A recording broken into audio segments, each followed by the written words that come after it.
Hey, welcome to Page Break. I'm your host, Brian McClellan, coming to you as I recover from COVID here in the mountains of Utah. A quick reminder that as of release of this episode, we are just a few weeks away from the launch of my new epic fantasy, In the Shadow of Lightning. I'm sorry, not sorry, that I keep harping on it, but get those pre-orders in. I am thankful and I love you all. Now on with the show. My guest this week is YouTuber Tim Hickson.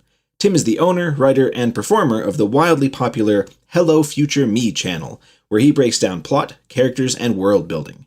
He's also the author of 2 books on the subject, On Writing and World Building, Volumes 1 and 2. Tim and I talk about the pressures of success, Tim's journey towards publishing his own fiction stories, the difficulty of pleasing yourself, fans, and algorithms all at once, and the cold hard reality of using art to pay your bills. Enjoy my conversation with Tim Hickson.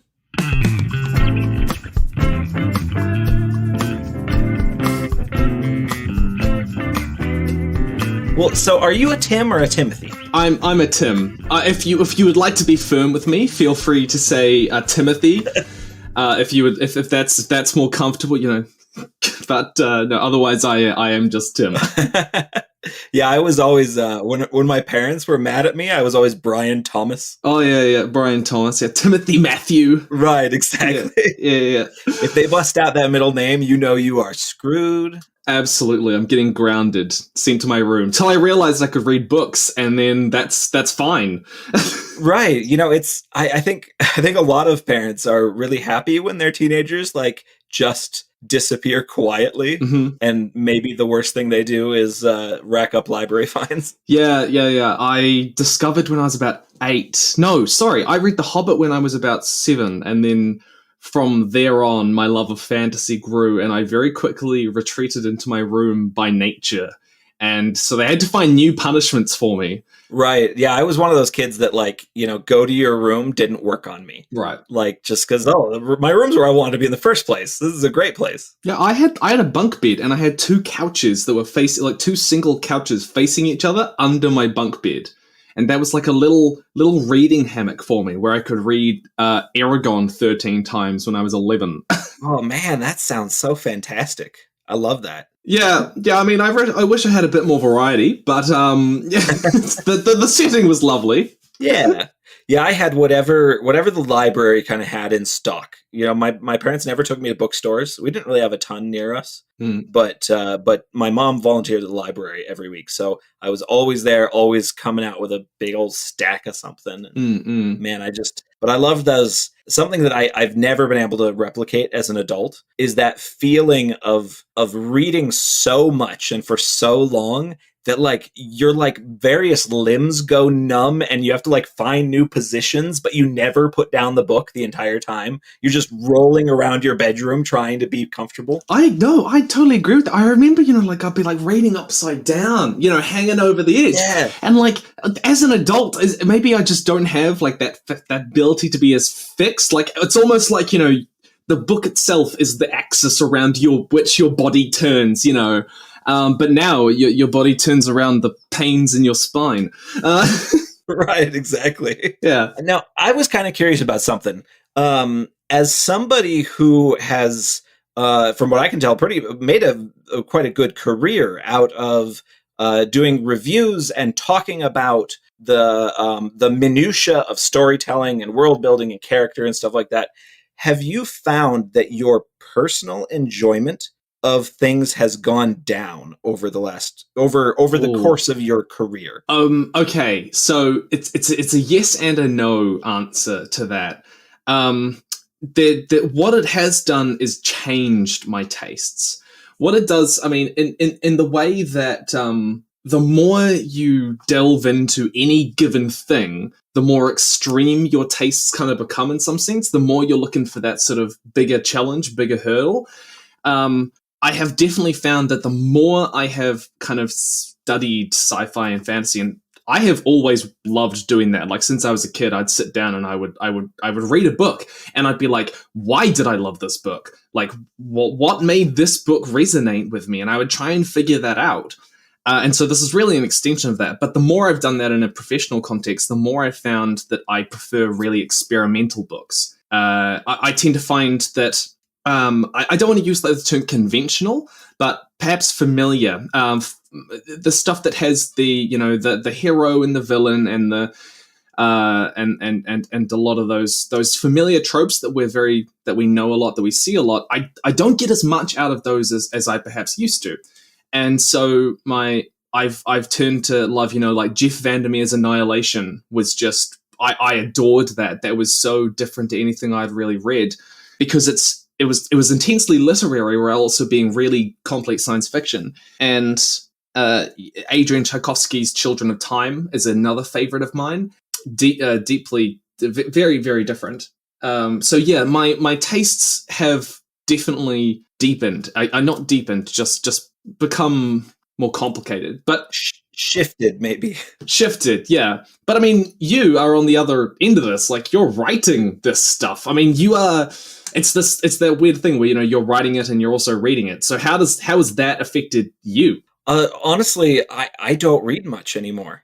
No. Which is like it's almost like the tragedy of my pretty successful career, is that I took something that I really loved as a kid. I mean, I read voraciously until probably I was around 24, 26-ish, right around when my career started. I just read voraciously. I would get anything. I would devour books in 24 hours, the big honker epic fantasies and stuff like that. And but then as soon as I started doing it for a living, I just like the urge to read kind of disappeared. And I always found myself analyzing stuff and analyzing it in a way that wasn't fun for me. And I've been trying. Part of this podcast is because I asked this similar question to a lot of my guests, and part of this has been me trying to figure out how to come back around to really loving things a lot more, and kind of shedding my my writer brain when I'm watching something, when I'm reading something, all that stuff. But it's hard. I know a lot of writers still read voraciously, and I'm very jealous of those people. But I've also come across quite a few who just kind of, as soon as they kind of got their career going, they just kind of tapered off and they just don't really read that much anymore. Yeah, I've encountered that with some people. It's got to be heartbreaking in a way. It feels like losing a part of yourself in some way, even though you've found, this incredible, successful writer career with one of the big, fantasy series out there at the moment. Powder Mage and all that. Yeah. It's quite incredible. I'm really impressed. Well, thank you. I appreciate that. It's a weird little kind of double-edged sword thing. And I found myself lately, I've been really trying hard to enjoy things more for what they are. And, this isn't a book, but like my best example is, did you watch The Mandalorian when it came out? It's actually the only one of those kind of new Disney, Star Wars, Marvel series. I've watched that and Loki. Because I'm just not really into those universes, but those are the only two that I watched, and Mandalorian was really good. So the thing is that Mandalorian, I don't think it was good. And a lot of my writer friends, like on Twitter and stuff, it just exploded. Everybody was being critical and stuff about it. The thing is that I don't think it was good, but I really enjoyed it. I forced myself to sit down and watch it and just kind of enjoy the whole process. Enjoy, like, one of the things that my wife and I really enjoyed about it was talking about what the obvious influences were for every episode. Things like that. Like, really getting into the kind of the joy behind the series rather than, letting my writer brain be like picking apart, okay, this didn't make sense. This is kind of stupid. This is all this stuff. And I found a couple of those new Star Wars things. Book of Boba Fett was particularly egregious in terms of... I've heard that was not that great, yeah. Right, in terms of like, these things don't make sense. This is kind of a weird way to go with it. But again, I just kind of made myself sit back and just kind of enjoy just kind of, being a kid again, and saying, holy crap, there's Star Wars on TV. This wasn't a thing, 10 years ago. This is kind of cool. I very much have that with Pirates of the Caribbean at World's End, which in some ways, stories aren't necessarily enjoyable because they're really well written or profound, which is something that I know the elitist part of me looks for. And but like Pirates of the Caribbean at World's End, it's just so fun. It's so bombastic in its. Is that the third one? That's the third one. Sorry, yeah. So that's right. Okay, that's the third one. Which first one was well known. Second one was pretty well received. Third one was a lot of fun, but technically not that great. Right, like there's the scene with Barbossa marrying them during the sword fight. Yeah. I'm a little busy at the moment. Right, it's so incredibly stupid, but it also is so fun. Yeah. Like there's that balance you kind of have to make. And I feel like in the recent years in my career, and this is what I'm trying to counter now, is I find in recent years that I take myself and writing so seriously that that I kind of take things like that and just dismiss them and be like, oh, that was dumb. It's, and I'm really trying to dig more into kind of, okay, there's some things that maybe they're really stupid from a storytelling point of view. Yeah. But they're still awesome, right? Yeah, no, absolutely. I get where that feeling though you're talking about kind of comes from, in the sense that like my career is at the moment, it's very based around how much media I can consume and analyze. And because of that, I have to look for stuff that I feel I can draw on a lot of the time. And it does, in a way, a lot that sort of desire to find those things comes from that fear of like this kernel of amazingness that you've got at the moment, this fear of it all just falling apart, and you need to make sure that it's there and that it stays there, and you've got to keep putting in good material instead of just enjoying things. I don't know if that's a familiar experience for you, but that is part of it for me, is that I'm focused on the career rather than necessarily enjoying the actual stuff I'm watching and reading. I definitely suffer from that. When you talk about creativity and things like that, so many authors have these like deep wells that they can reach into of my passion comes from X, Y, and Z. And man, it's sometimes I'm like, oh, my passion comes from really not wanting to ever have to work a 9-to-5 crappy job again. Oh man, I've never worked a 9-to-5 job. So you climbed out of the void, out of the depths. I'm like trying to run away from the edges in the first place, because I fell into this at university, and so. Yeah, I'm like, if I ever had to work in an office with other people instead of on my own, I would just be inept. Right. I feel like, because I think I'm closing in on, I've been full-time as an author for a bit over 10 years, and next year will be 10 years from the start of the launch of my first book. So, a decade of a career. And I look back and go, man, I don't even know how I would function in a normal job. Any kind of normal job, whether it's an office job or flipping burgers or anything. Like I couldn't function in any of that. That's crazy. And like the arc of your career. So that first year where like you became professional, where are you now compared to then? Like personally in your work, like how you think of yourself in your work? It's weird to look back on it, because I tend to look back on like cold hard facts kind of thing. Like I'll be like, oh, I'm making X amount of money more, that kind of stuff. But like from like a psychological perspective, I think I'm a little more secure, like in terms of I don't feel as panicked about, okay, is my first book going to flop? Is my second book going to flop? Is my third book going to flop? Like there's always that thing going, even New York Times bestsellers will tell you the same thing. They'll say, there's always that little thing in the back of my head saying, asking whether I'm going to fail at some point. And that's still there, but I think it's definitely less than it used to be. I have a lot more confidence in, okay, if I do have a book flop, I can probably make up somewhere. I'll start a new series, or I'll self-publish something. I'll, jump to a different contract. I have the skill set and kind of... You've got enough credibility built up that you could be flexible. Right. Yeah. Right. I could probably recover if something disastrous happened. Yeah. But early in my career, I did not feel that way. It was very much like just, swimming for all I was worth to try to, hope that that extra tweet going out would maybe get me a few more people that would read the book, all that kind of thing. Yeah, you're so focused on those like little numbers at the start. it feels like it's all about to fall apart because a lot of the time you don't feel like you've necessarily earned it. It's sort of something that has happened to you and you are trying to take advantage of, but in the same way that it, at least, I mean, I don't know if this is how you felt, but for me, it was kind of like, this thing has happened to me and I'm trying to take advantage of it. And as easily as it came to me, it could be taken away. And there's that lack of control in many senses that's kind of terrifying when you're self-employed.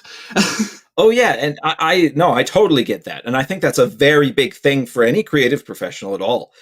Because, we don't get performance reviews. We don't get a 5% raise because we just get really paid less. Right, exactly. Yeah. Like we have no idea. And the fact is that for a lot of us, our income can vary wildly from month to month or quarter to quarter, and definitely from year to year. Like these things, they go up and down so much, and you can kind of try to keep your finger on it and like kind of understand, okay, I know that my sales on my backlist dipped a little bit last year. I can probably expect to make a bit less. You kind of have a general understanding, but honestly, you could suddenly get as an author, you could suddenly get a foreign rights offer that, for 30 grand that suddenly, that's a big boost. Yeah. Or you go for 2 years without a single foreign rights offer or something like that. And you're like, ooh, that little bit of extra income I was hoping for is not happening. I've recently had like a South Korean publisher reach out and get the foreign rights to a couple of books that I did, and I was just like, it was completely out of the blue. I had no idea, and then they offered me this amount of money, like $3,000 US, and I was just like, why not? I suppose. But I mean, I don't expect that to happen with anyone else. But yeah, no, it does fluctuate a lot, and it's a very weird space to live in a lot of the time, the uncertainty. Well, and for guys like you who do, I'm making the assumption that most of your income comes from YouTube. Everything comes from YouTube in an indirect sense. But the actual income streams that I have about 7 different income streams, which vary between ad revenue, sponsorship, Patreon, book sales, and freelance work, and a couple of other small things. But yeah, the majority of it's all indirectly tied to YouTube. Yeah. No, and is that a monthly payout then, or is that quarterly? Well, they're all different. So the YouTube payouts come out on the 20th of each month. Book sales come through every 3 months, which I'm sure you know as well as I do. Then Patreon is on the 1st of each month, and then freelance is often hourly. Blah, blah, blah. Yeah. So it's all coming in different spots. It's very it's just unexpected, and you can get an idea, exactly when you get paid every month for those monthly things, right? Yes. And, yes. Everybody has kind of those. For me, I get my royalty checks are twice a year in April and October. And I oh my gosh, twice a year? Yeah. Twice a year? Yeah. That's hot. Oh my gosh, what, how do you navigate that? That's carefully. Carefully. The first probably 4 years of my career, those 2 or 3 months before before a royalty check dropped, I was definitely I was rolling over credit card debt. Because normally I'm one of those people that pays off my credit cards every single month. Never carry a balance. Gosh. But those first 4 years or so, I was carrying balances on my credit card just to try to be like, okay, I know I'm going to get paid in a couple of months. But honestly, and that's why I started doing a lot of self-publishing with little novellas and things like that. Is because I was like, man, I need something that's just bringing me in $1,000 or $2,000 a month just for consistency. Yeah, and. Yeah. So, that kind of thing you kind of have to fiddle with and make it work for your career and for your home life and all that stuff. Absolutely. It's interesting. So I'm in a weird position. I'm in one of those weird positions where I have an audience that I could self-publish to, and it would do well. I have an audience that I have self-published 2 books, textbooks type things, and they have done... Yeah, your world building books, right? Yeah, and they did... leaps and bounds beyond what I thought. I thought I would I budgeted to sell 500 copies, and they've sold like 50,000. So that's so cool. Yeah. And the funny thing is that it went I did not for a second anticipate it would go beyond my niche audience. And then I learned that it did. And that had its own negative consequences, but I can't get into that now. What I was going to say is like, I really want to like traditionally publish like this fiction book. But yeah, like the choice of whether or not to self-publish or traditionally publish when you've got an audience, it's a complicated one, especially because it's a lot to do with credibility. Regardless of how the self-publishing industry is changing, people look at traditional publishing as with its gatekeeping in some ways as a way of finding credibility. And I know that there are books published which are not that good. Don't get me wrong, but that's still an element to it there. And yeah, that's a difficult one there's the temptation to self-publish, but I have to avoid that for this particular project for me personally. Well, and I imagine that's something that you just you have to struggle with that, right? You have to you have to look at your options and you have to say, okay, what's good for me as a career? What's good for me as a public facing person? What's good for me personally? Like there's so many things you have to juggle with that kind of decision. Yeah, I've always viewed, right from the start, I always viewed this YouTube stuff as a platform to eventually become an author. Mm-hmm. And so I guess the way I look at it is kind of like, I feel like being traditionally published is going to give me more longevity, theoretically, in the future, at least at the moment. And I don't know how accurate that is. It's so hard to predict this sort of thing. But it's getting your hands and roots into a business, fundamentally, into an industry that self-publishing wouldn't quite let me do yet. It would still be sort of existing in my own little bubble. Yeah. But that is a dilemma that I've made many YouTubers encounter. Oh yeah, no, I'm sure it's definitely even for established authors, that's something that goes through everybody's head. Because there's plenty of authors who are very straightforward.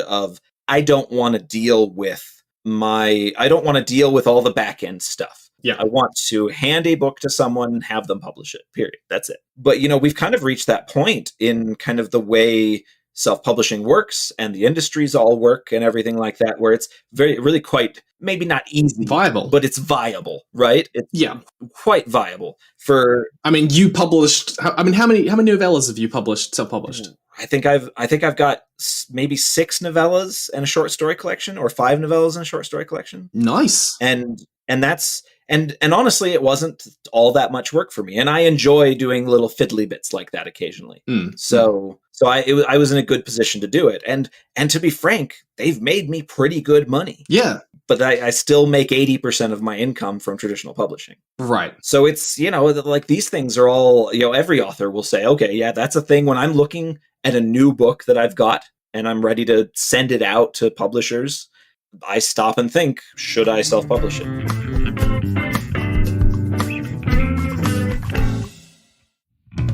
Hello, Page Break listeners. Brian here to let you know that my next epic fantasy, In the Shadow of Lightning, is now up for pre-order from Tor Books.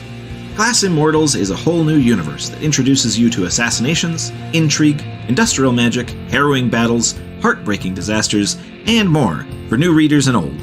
The book is out in the US on June 21st and can be pre-ordered from Amazon, Audible, Barnes & Noble, or get a signed copy straight from my website. Remember, pre-orders matter massively to a new book, so make sure you get that done. Thank you all so much for the support. Now enjoy the rest of the podcast.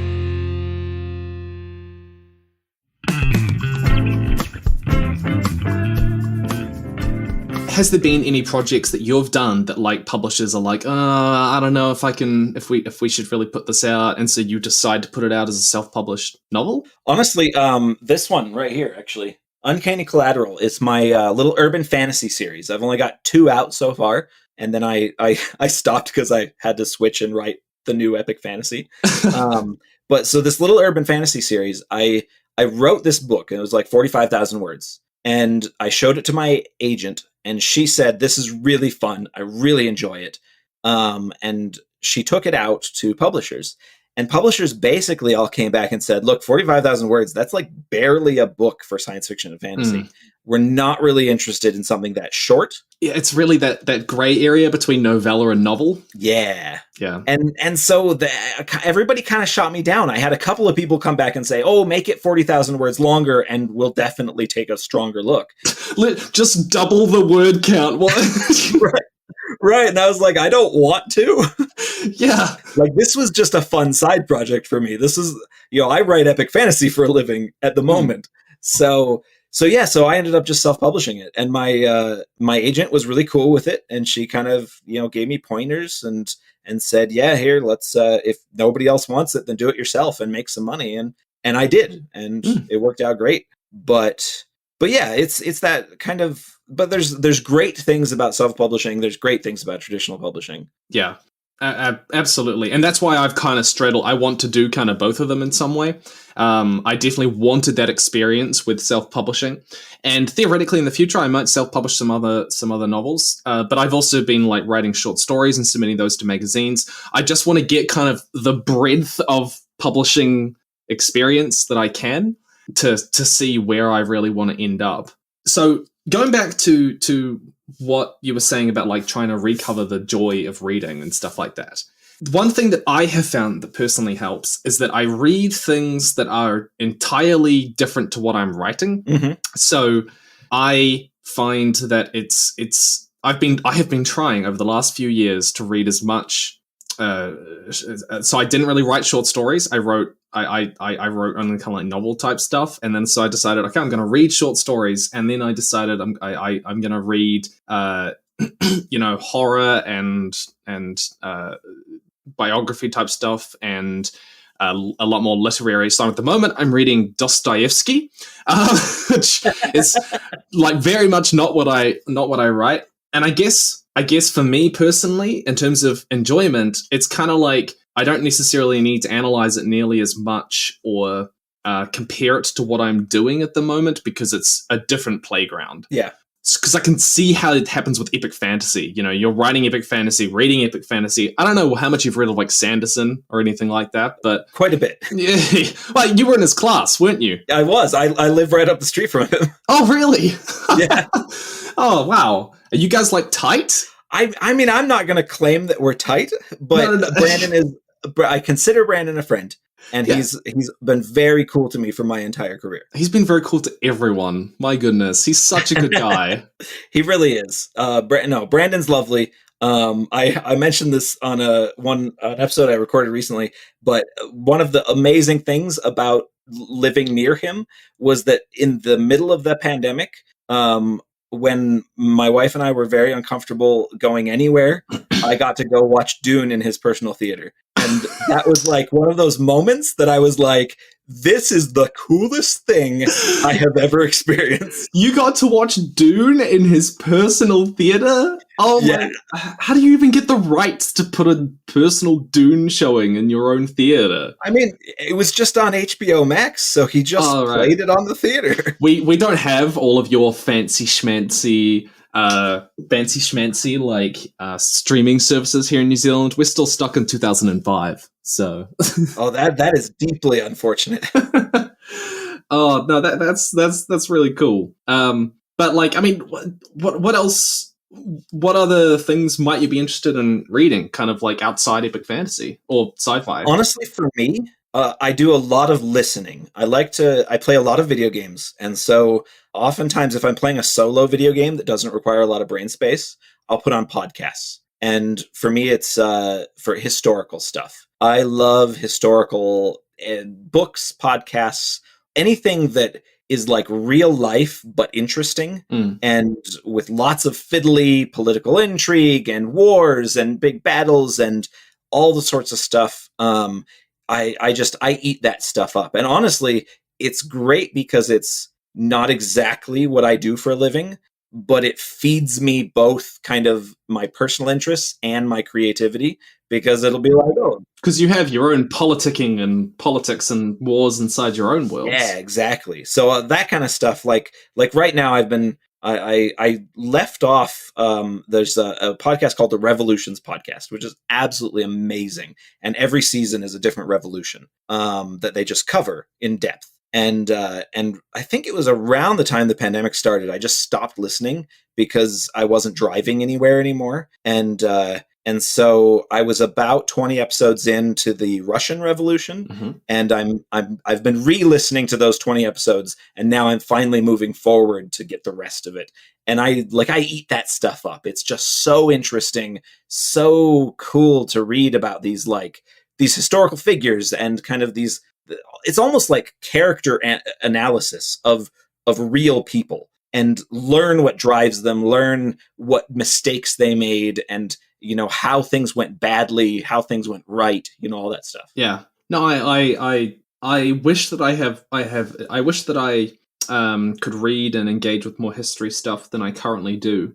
I got sent. Now, I'm not I don't know if you know who Dan Carlin is, but yeah, I love Dan Carlin. Okay, yeah. So I had not heard of him, but someone sent me his Japanese, the Bomb in the East series. And his World War I series. Right. It was is that one Ghosts of the Ostfront? Is that one? I don't remember. It's like I'm trying to remember one episode for each year or something of the war. I know exactly what you're talking about. Yeah, I remember listening to that, and I really enjoyed those. Just for the commentary, it's nice to get like a deep, slow look at a lot of this sort of stuff. Yeah, I find that stuff fascinating. No, that is great. I love exactly that kind of thing. Like I said, it's that mixture of being able to feed my creativity, but also I'm really interested in what's going on. And so, it's good for bike rides. It's good for when I'm playing video games, etc. But that's kind of almost kind of filled the niche that I used to, that used to be for me, reading voraciously. Yeah, no, absolutely. Okay. So with you kind of coming into this writing career, I'm curious, what is the coolest thing that you have stumbled across online to do with your work? Oh, man. I mean, I think probably do you mean like reviews and things like that, or just? I mean, like you found a particular review with a quote, you found fan art, you found discussions of a particular idea that's like, you're like, oh my gosh, you're dead right on a thing that I wasn't meaning to reveal yet, Yeah, no, I've done all of the above. I've come across great reviews that always make me feel all nice. I've come across bad reviews that make me feel shitty for the rest of the day. Oh man, bad reviews though. How do you take it? How do you? Man, with bad reviews, it's like I guess early in my career, I looked at every single review, and the rule of thumb is to never look at reviews. Yeah. But I was discussing recently with Brian Stavely on this podcast about this idea of where's the happy medium, and we were talking about this idea of reading a lot of reviews all at once, so that you're not focusing on any single one. You're getting a general flavor of what people like and don't like. And I like that. That's a lovely idea, but I am I will read 100 reviews and read the one that says, man, he's kind of bad. And I'll be like, oh, I'm bad. Yeah. No, I mean, there's no real gosh, I feel like you're probably bombarded with audience feedback way more than I am, even because you have to engage on this on a monthly or weekly basis. For me, I'm like, oh, I've got a new book out once every year or two, kind of thing. Yeah, I mean, YouTube is very much like that. There's a constant stream of comments. When I first started, I read every single comment, and I continued that for a long time. You'd waste hours reading every single comment, and then Twitter, you're getting comments back on that, and people are very hypercritical. They assume so much about you from the smallest things, right down to who you follow on a particular thing on Instagram, on Twitter. They'll be like, well, you must agree with all this, that, or you must believe these things, or if you say this thing, then it must mean that you believe all these other things which are vaguely connected in this circle to whatever. And of course, people love to extrapolate about that stuff. it's a weird world to navigate. I have since basically stopped looking at comments and reviews just because it's so stressful. That's probably healthy. I think that Yeah. I think that reviews can give you something that you can use for improving yourself, but I think that there is a very high risk of it just totally torpedoing your self-esteem, like destroying your ability to get any work done. It's hard to engage with that kind of thing because you want to engage with your audience. I think a lot of people, that's their instinct, is I want to talk to them. I want to find out what they like and don't like and all that stuff. And then you do it and you feel awful. Yeah. No, it's different from that. I think a lot of it is that sometimes you'll get feedback and you'll be like, the feedback's correct. Absolutely. But you kind of already knew that was kind of a thing you need to work on. And then getting hammered over and over with that, just told constantly, it's like, yes, I know, I'm working on it. That sort of thing. It can be quite demoralizing. Like if I've written a story or something like that and I'll be like, I'm pretty proud of this story. And the comments will be, oh, this particular thing just didn't work. It was really badly paced. And I'm like, I know the story's not that well paced, but I like a lot of the other parts of it. I'm still working on my ability to pace things. I don't know. Have you ever found useful feedback from random reviews? That's a tough question to answer. Like I was mentioning, I think getting a vague idea of what people are kind of maybe dissatisfied with, or like the biggest criticism that maybe you can scrape off of lots of different people's opinions. That kind of thing is helpful for me in terms of shaping the direction I want to go as an author over the next 5 years, kind of thing. But beyond that, it's not useful. If somebody gives me a review and said, "Oh, these characters were terrible," oftentimes the very next review will be, "I loved all the characters." So it's the exact opposite. Yeah. There's so many contradictory opinions. It's hard to figure out what is like actual helpful critique and what is just people being passionately annoying. Yeah. So I mean, yes and no. It's kind of hard to answer that. It's a weird place to be in, and I think maybe probably the healthiest thing is to not engage at all. But every author, every creative kind of has to decide what level of fan engagement, learning from your audience you want to kind of deal with. Whose opinion do you trust then? Oh, man. I mean, I don't know what your beta reading system is like. I don't know if it's like, I don't know if your wife reads your books and gives you feedback. My wife always reads my books. Yeah. I recently started last summer, I started a dedicated beta reading group for my new series. And they really helped. And I think my own opinion is what I trust the most at the moment. I've been doing this enough that I have a pretty good gut instinct for whether something is working or not. But beta readers are very useful for, if I have a gut instinct of whether something's working, beta readers can, if a bunch of them agree with me, then it confirms it. You're looking for trends. Yeah, often they'll say, okay, I agree with it. I think that this is wrong, and this is the reason why. And it helps me diagnose what's going on, what I'm trying to kind of sort out in my own head. And that's really quite invaluable. I also find it's very often kind of a little bit opposite like that, in the sense that a lot of beta readers will tell me, hey, I don't like this chapter, I don't like this part, but they'll all have different ideas about why. And I usually seem to find that they're really good at figuring out when something is wrong, but not necessarily why it's wrong. Yeah. And that's something you trust. So you trust kind of these beta readers, your wife, as like ways to find feedback. Yeah. And I mean, at the end of the day, my agent and my editor, of course, they're genuinely professionals. Yes. This is what they do for a living.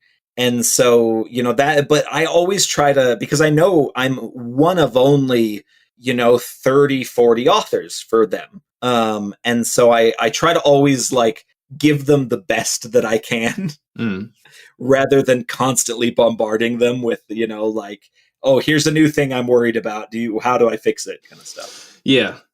So they're my last line of defense. No, absolutely. Have you ever Well, I mean, like, what's a moment that you've not clashed, but like disagreed with creatively with your editor or agent? Oh man, I almost always agree with them, to be honest. Maybe they're just that brilliant. I like to think that we're all geniuses. We're all geniuses, yeah. And so we always agree, right? No, I always agree with them. I think that sometimes it'll take me a couple of weeks to come around on something. Like if my editor comes back and says, "Oh, I don't like this particular X thing," usually I'll understand why immediately. But on the occasion that I don't, I'll go away and think about it for a couple of weeks, and I'll usually come around to it. I don't think I've pushed back more than a handful of times. And whenever I push back, my editor's really good about saying, "Okay, you're the writer. You do what you want." And I don't think it's none of it's been memorable enough for me to give an anecdote about. So no. That's fair.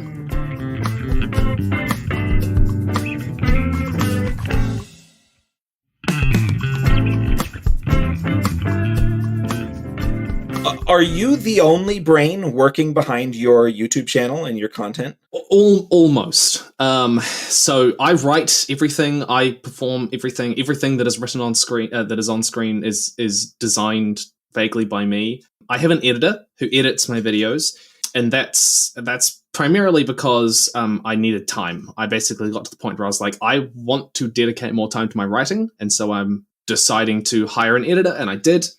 And I sent him a script annotated with notes, have this stuff on screen, have this stuff on screen, have this scene at this point.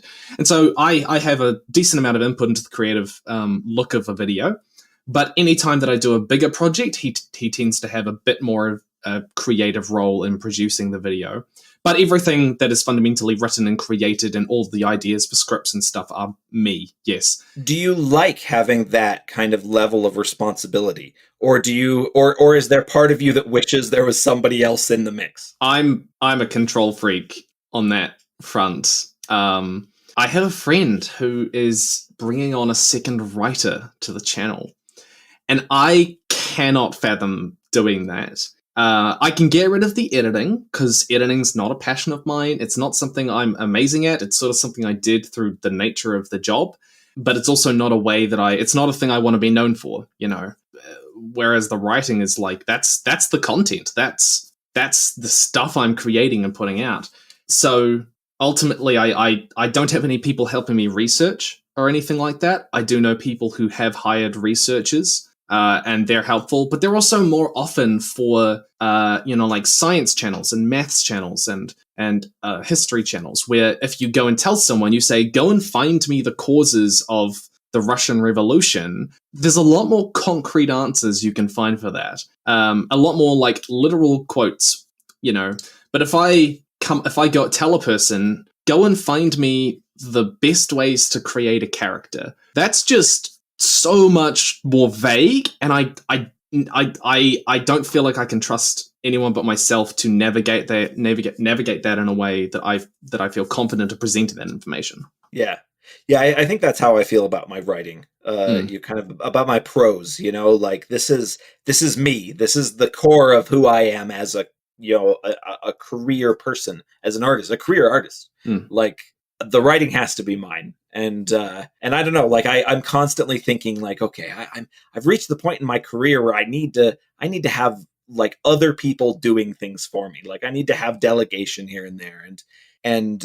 But I constantly end up finding myself like the idea of having an assistant who checked my emails for me. Honestly, that would probably cut a few hours out of my week. But holy crap, like somebody else rooting through my email, it sounds so incredibly weird to me. Yeah, I have missed a good. I'm not very good with time management. The rule of my life is that if I'm interested and passionate about doing something, then I'm really good at it, and if I'm not, then I'm just bunk. And so my fiance does tell me, oh my gosh, fiance. She's not my girlfriend, not my wife. We are literally engaged, so I have to use the term. But she said, you need an assistant to make sure you actually get to meetings on time and you respond to all your emails. But it feels so, I don't know, weird to Think about that. Isn't it? It's bizarre. It's absolutely bizarre. Yeah. And I feel like I'm gonna, even if my career like hits that next pitch, if it jumps up another notch, I feel like I'm still gonna push back on it. Like it's gonna just be such a weird thing. What is the next step? The next pitch? The next step up? I mean, I guess I'm in a kind of a bizarre spot where I have made a very good living as an epic fantasy writer for a decade, but I've never hit a bestseller list. I mean, if you don't count like the Amazon, whatever, all that kind of little fiddly things, I've never hit a bestseller list. And so I don't know. Bestseller lists are one of those weird things where everybody knows they're kind of bullshit, but they're also... But everyone wants them anyway. Everybody wants them anyway, right? Because they still do... They mean vaguely that you're doing quite well, right? Yeah. And so I guess my next level is I'd love to hit a bestseller list with maybe my next series that's out in a couple months. We'll see. Yeah. But I don't really have anything to complain about because... Powder Mage, I still, most of my bills are paid by the royalties on books I haven't written for several years now, which is awesome. And I'm in a very fortunate position with that. But I guess that's my next step. I mean, how about for somebody like you? What is the next step for... Because, we've talked about your passion with writing, but that's slightly different than what you do with YouTube. And so I guess that's two different questions. One question is your next step as a writer, and the other question is your next step as a YouTuber. It's complicated and deeply intertwined. So I was having a talk with a friend the other day on the weekend about basically those two questions, where I'm going. And when I first started out, I've got 500 subscribers. I've got to turn this into something now. Great. Turns it into 2,000. Awesome. 2,000's great. Let's turn it into 10,000. Let's turn it into 100,000. And 100,000, you're at the point now, usually, where you've got a sustained audience. You can get 10,000 subscribers and have no follow through into the future. 100,000, you're usually building something a bit more. To be clear, by the way, subscribers are the worst way to actually measure a channel for a bunch of algorithmic reasons. It's complicated. But so I was kind of always thinking about how do I develop the channel a lot more and make it sustainable? All right. So I'm making it sustainable by always catering to the audience that I've got, trying to evolve it, make it longer lasting, make it broader, but fundamentally looking at what they want and providing that. And I really fell into my stride when I had writing and world-building content that really opened up what my audience was and found like, oh, now I'm doing something that matters to me personally. And eventually you get to the point where you're kind of like, all right, how flexible can I be? How much do I have to upload? How much do I have to cater to what they want, or will they stick around for me? How sustainable is that? And I've been at that sort of experimental point where I can take a step back, not worry that much about constant uploads. I started off doing 3 videos a week, fell down to 2, fell down to 1, now 1 every 2 weeks, now 1 every 2 to 3 weeks. It drops away in that sense. And so the next level is really, can I use this to do anything I want with the channel in many senses? And to be clear, I love doing writing and world building content, so that's definitely going to continue. But like, Avatar The Last Airbender content has been a huge part of my channel, but I have considered kind of moving that to a second channel, toning that down in some way for a bunch of complicated reasons. But so the next level YouTuber would be try and make it so that I can release short stories on the YouTube channel, theoretically. That'd be really cool. And as a writer, I started writing short stories as about September last year, and I wanted to get those published because I was kind of like, I want to have some publications under my belt in some way, and I have. I've got 2 now, and I hopefully have a 3rd soon. Very cool. Yeah, I'm stoked with how it's going.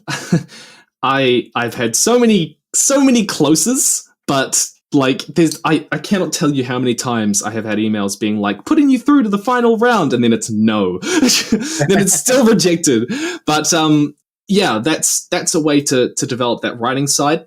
and I want to kind of meld it closer with my YouTube channel, and finish the sci-fi novel, get that on submission, and get that published. And theoretically, I've been talking with a bunch of other people. Maybe we might be doing an anthology of short stories released Kickstarter style. We'll see.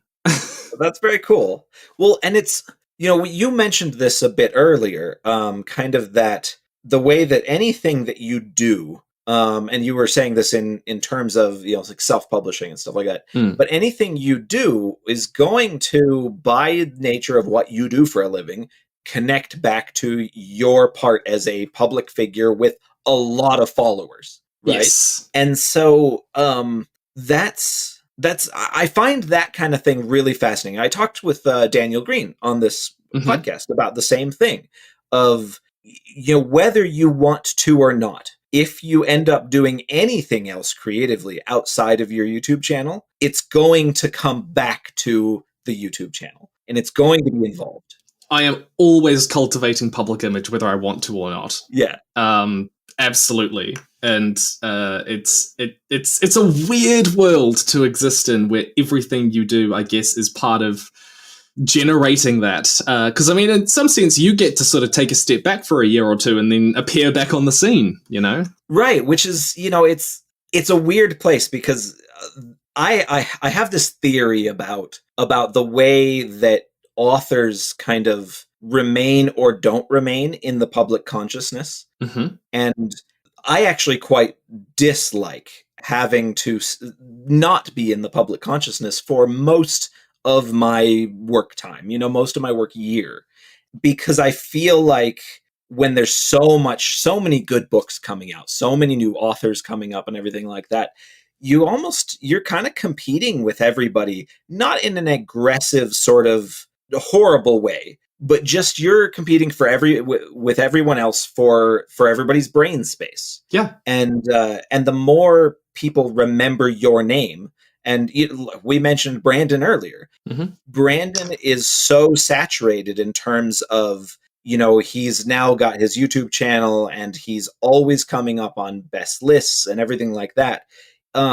This kind of saturation is really good for authors. And I find it kind of funny, because I think a lot of authors look at some of you YouTubers who start off as YouTubers and then shift over to writing. Some of us would absolutely kill for that kind of built-in audience. I've been told that. I've been told that before. I've been told, you have no idea how incredible it is that you have this platform that you do. And I'm like, I know.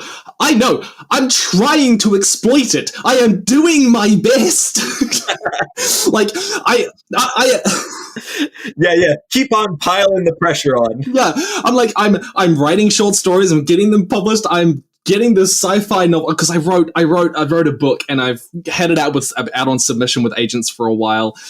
No real luck. And that's fine. That is fine. I've got another, I almost started writing short stories because I was like, am I just shit at writing? Am I just bad? And I was like, no. The first short story I wrote got nearly picked up by Clarkesworld. I cannot be that bad. Yeah, I was really stoked at that. First story, sent it to Clarkesworld, was like one of the biggest magazines in sci-fi out there at the moment, and I got through the final round and then rejected. But still, ego boost. Anyways, I wrote them and I was feeling always an ego boost. Always an ego boost. And I was like, am I just bad? No, I can't be bad. So I've written, I'm like 60,000 words, 70,000 words into a sci-fi novel, which I'm going to finish, and then I'm going to get that on submission. And my aim is to have that out with agents by the end of the year as like, I have to exploit this audience now or I'm going to lose it all, which is just, I know it's the terror of it all going to fall apart, and I know it's not going to fall apart, but it feels like it will. Right. But yeah, and it's hard because when you do these things professionally, because you don't have a novel out, but you have been writing for your YouTube channel for years. And yes. you have experience, you know how businesses work, you know how these things, the ebb and flow of these things, right? Yeah. And it is true that you kind of have to take advantage of any time you are in the public spotlight. to continue to keep yourself in the public spotlight? Why don't you just cause some drama, Cause some drama and then just be like, and by the way, powder mage. Right. Do something, say something absolutely horrible, but then like it. Yeah, and then use it to promote. Right. I mean, that sounds so stressful because there are people who do that. And it just sounds like, I wouldn't be able to sleep at night. Who does that? No, you don't need to name anyone. I'm sure they're out there. I'm thinking more of like political pundits who have new crappy tell-all books out and stuff like that. Oh, they do. They totally do. The truth behind the. Oh goodness. Yeah. Yeah. It's a weird world, almost constantly being in the public eye. In some senses, like I know Daniel. When he was putting out his books, like. It's complicated because it's hard to experiment with yourself in the public eye, or experiment with your writing because everything is met with such high critique. And I know that he struggled with that a little bit. And that's totally understandable. But you can't really retreat from the public eye in a lot of the time. Yeah. Well, and it's especially for guys like you, because you guys with the YouTube and everything, you're in the public eye all the time. Like we mentioned, you're putting out content on a very regular basis. If a writer if a novelist who otherwise isn't really around, if they put out a different book than what they normally get, yeah, they'll get some emails, they'll get some complaints. But otherwise, people kind of pass it by, unless they're one of the massive writers, right? But otherwise, people just kind of pass it by, and it's fine. It's not a big deal. But for guys like you that are putting out constant content, there are all these built-in expectations. There's all this public. There's that. There's all that. Like reader audience feedback, right? That's not just constant but immediate. Like you can post a video, and I imagine that within the amount of time it takes for that video to post and then be watched a single time, you've got comments already. Oh yeah 100%. There are people who comment before watching as a way of asserting themselves on the comment section. It is like that. And it's all compounded by constantly measuring yourself numerically, by views and whatsoever. And part of my growth over the last while has been trying to shift away from kind of constantly measuring myself and views. And YouTube measures your videos against one another, your last 10 videos. Yeah. So you'll be told when you put out a video whether it's number 1, number 2, number 3, number 4, number 5, number 6, number 7, number 8, number 9, 10. And that's at the relative time of it being posted. So they're like, at this point, your other videos were doing this well. And sometimes it's nice because you get a 1 out of 10 or a 2 out of 10 or a 3 out of 10. But like in my brain, if I'm getting a 4 out of 10, it feels like I've failed, But of course, something has to be the 4 out of 10, Like they can't all be 1, 2s, and 3s. And so that's it. When you're constantly kind of measuring yourself against the algorithm, it can stifle your creativity sometimes because you're trying to constantly grab as much of the audience as possible, and you're looking at, what do I have to create right now to get that 1 out of 10? And that's not necessarily coinciding with your passions. So I was going to ask, does that ever enter your writing at all? Like you write to appease the trends, appease the people in a way that that some projects won't hit others, won't hit the algorithm as well? Oh, I mean, it's different in terms of what I'm trying to appease, but yes, very much so. Because saying I don't want to be a slave to the algorithm, or I don't want to be a slave to, for me, it would be to my epic fantasy fans. Yeah. Saying that is way easier than actually doing it, because delivering to those fans, to those watchers, to the audience that is used to a certain type of content, that's what pays your mortgage or your rent or your car payment, So it's really easy to say, I'm gonna write something super weird, I'm gonna take a left-hand turn into something different. And you can say that, but you also might have a book totally bomb. Or in your case, a video, totally bomb. Yeah. You know? But honestly, it's also the writing, because so people, believe it or not, because of the content I make, think I'm writing a giant epic world-built fantasy. All right? Yeah. Now, the weird thing is, I love studying those types of books. I'm not actually really that big on writing them. I like writing small casts, narrow, like, visions, personal stakes, where the magic or the science is usually the background, you know. Annihilation hit me so well because it's such a deeply personal book, you know. I am someone who loves John Green's novels, right? I like YA fiction because it's often so psychological in terms of like how deeply you get into. I read a lot about mental illness and self-harm and suicide and stuff like that because I have a lot to do with that. I volunteer at a helpline. I was going to say I have a lot to do with that personally, but that would have come off wrong. Yeah, so I like writing those sorts of books, but everyone's going to be expecting me to come out with, you know, a Powder Mage style story. Yeah, big, deep world building, the kind of stuff that you have taught on your channel and in your books. Yes, absolutely. And so they're going to read and they're going to be like, the hell is this? What are you giving us here? What are you doing? What's these characters? You know? Yeah, so I'm a little bit worried about that. And then the science fiction novel that I've got, even though like it does have a multi-consciousness, multi-dimensional alien coursing across the stars to come for Earth, it's got a probe landing on the planet, it's still fundamentally about a young mother who just lost her child and isn't able to recover from that. Like, that's the story. Yeah. So I like those sorts of stories, and I am worried about how that's going to be received when I, you know, release the book. Well, and it's funny because you will immediately get comments from people saying, why didn't you think of the fans? And the fact is that you will have thought about it constantly. Yeah. Yeah. You know ahead of time what everybody's complaints are going to be. And sometimes you want to do something different regardless of what you can foresee with your existing audience. Yeah. That's absolutely true. I don't know. We'll see how it turns out. It's all right. You have to just remember that every single author out there has those same paranoias and same worries. And, you know, sometimes they end up justified and sometimes they don't.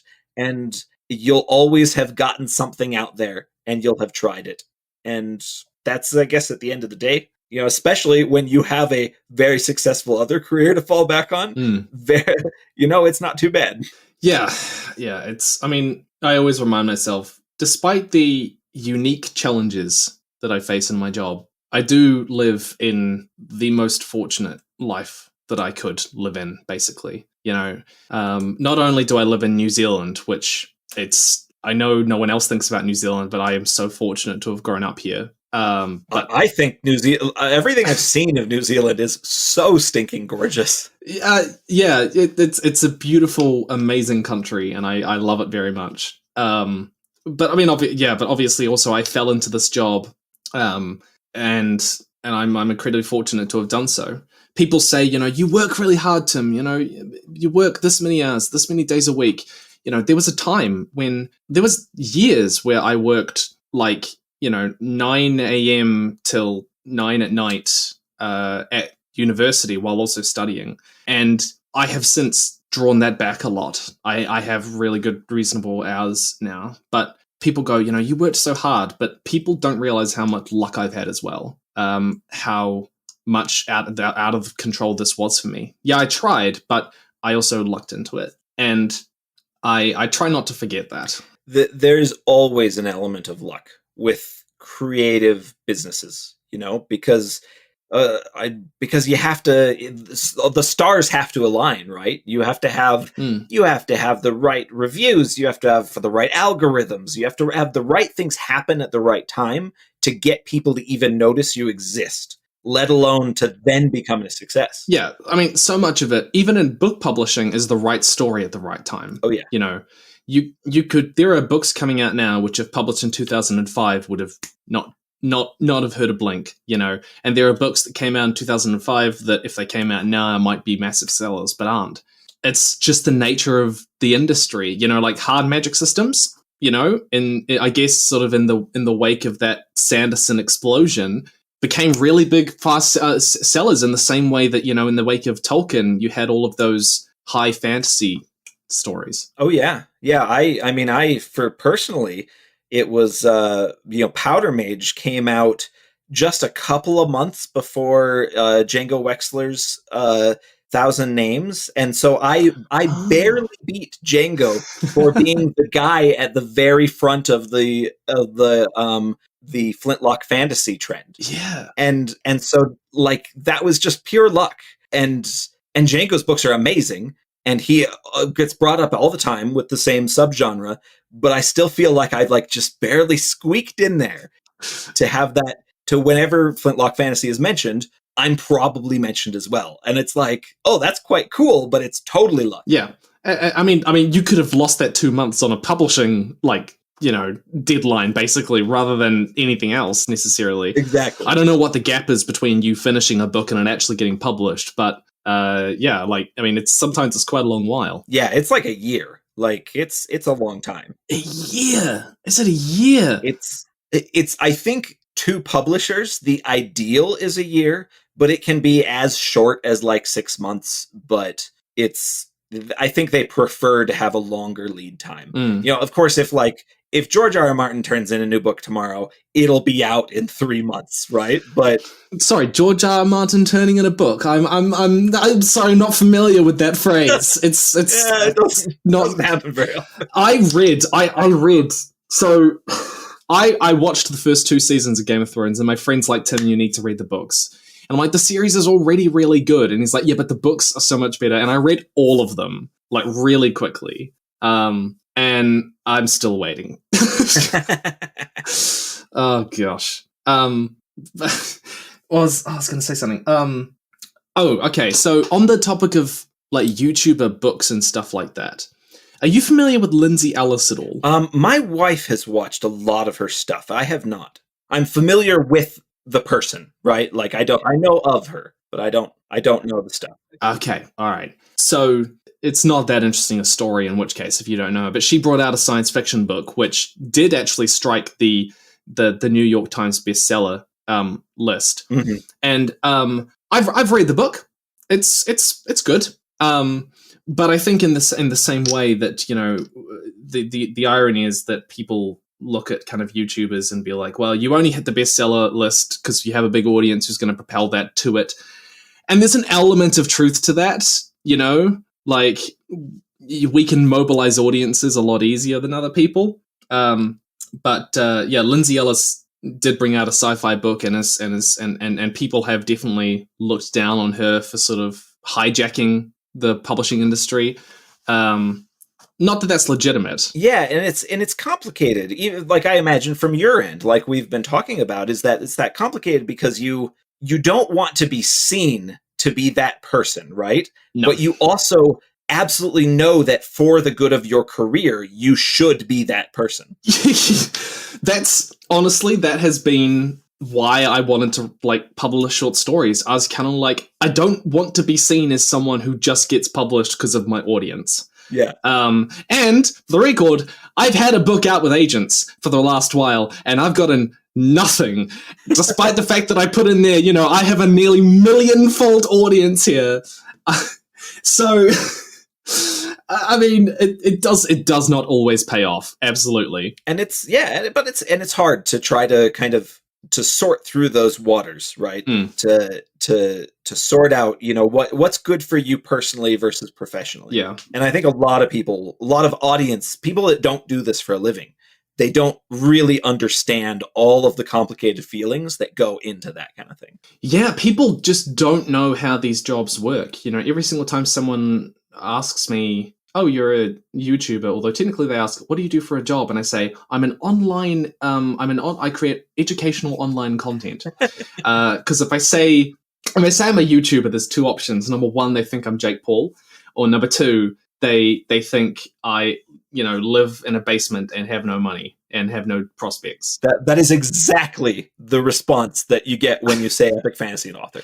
Is it really? Yeah, it is. It's either they think that you're George R.R. Martin or that you live in your mom's basement. And it's like, and you're just like, no, I have a nice house and I make a decent living and I know, but you don't want to be that person who goes like, trust me, I make money, Right, exactly. Like, I have a house. As I smoke my Cuban cigar, I like. Right, and it's like, I think people don't really get this idea that there's this happy middle ground between being, a multimillionaire creator versus being, a troglodyte. But that's so weird to me because in my brain, author is such a respected profession. Like if someone said I'm an author, I'm like, awesome, and I know tons of people who are still authors but don't make that much money, and it's still, to me, I look at them and I go, you're pursuing your passion. That's cool, Among authors are not respectable people. Oh, what? We all look at each other like, you again, huh? my competition, my rival. Right. Like, it's a weird world to be in. But yes, people assume that I either go to the suicide forest in Japan, or I don't have any prospects whatsoever. Right. So I have to sort of start off with that, and then my friends will usually be like, no, he does this. We'll see how it happens when I say I'm an author, like. And then you can feel what it's like to not actually be respectable like you'd hope. Yeah, I work all my life just to be called an author, and it's just the same. I have bad news for you. I mean, epic fantasy, I would not look down on an epic fantasy author at all. I think it's cool. I think it's great. Hey, you know what? I'll take it. Yeah. Can I put that on my tombstone? Absolutely. I think it's cool. Tim Hickson, 2022. There you go. Yes. All right. You know what? I'll take that. I'm going to take that. That's fantastic.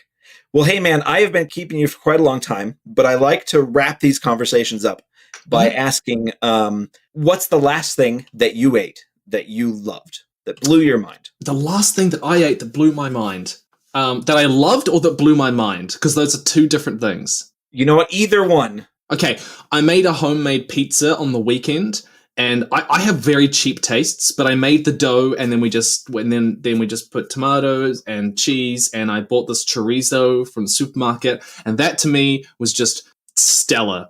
And then the most recent thing that blew my mind is a sugary treat that my friend made called crack, which...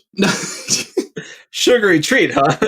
No. So what it is it's basically a layer of caramelized sugar at the bottom, and then I don't know what you call them. We would call them like water crackers. They're like really bland. They're the blandest cracker you can imagine. Sometimes they're a bit salted, and they've got little holes. Yeah, so like a saltine. Is that I think over here it would be a saltine. Yeah, yes, a saltine. Yep. Yeah. So okay. It's literally just caramelized sugar, like with caramel flavor, saltine crackers, and then chocolate on the top. And it is the worst thing for you, but it had the most amazing taste. I did not expect it to be as good as it was. There we go. That sounds like a homemade candy bar. Like it basically was, yeah. And just breaks it up into shards. I'm game for that. That sounds great. Yeah. What about yourself? Do you give your answer, or is it just me? Yeah, but if I gave my answer, then it would be the same thing every single episode. That's true. Yeah. I will tell you that I've got two nieces that are in college nearby where I live. Mm-hmm. And so I started last summer, as soon as COVID restrictions started lightening up, started doing family dinner every month. And I do a lot of smoked meats and things like that. And so I made ribs. I made smoked ribs last night for my nieces. Oh, smoked ribs. That's and good. They came out so good. Yeah. No, I'm jealous. Ribs are like peak. Mm-hmm. I love it. I love smoked meats too much. I'm like, I keep telling myself, okay, back off on all the meat. try to eat a little healthier, trying to replace more of the dark meat with chicken, stuff like that. But I love eating too much. That's, hey, it's all a weakness we all have. I recently gained a bit of weight, and I'm like, oh no, I need to eat a bit better. It's how it always goes. Yeah.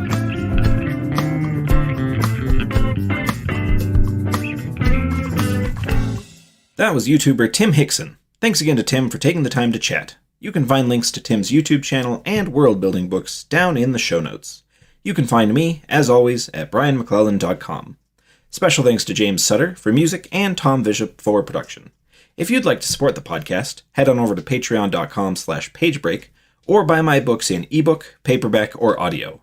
Don't forget that my next epic fantasy, In the Shadow of Lightning, is now up for pre-order. You can also get signed copies of my books directly from my website or swag from my Redbubble store. Don't forget to like, subscribe, and leave a review. Huge thanks to Kyle Anderson, Patrick Hunt, Elijah, Jennifer and Angela Johnson, and Ivor Gullickson for their backing on Patreon.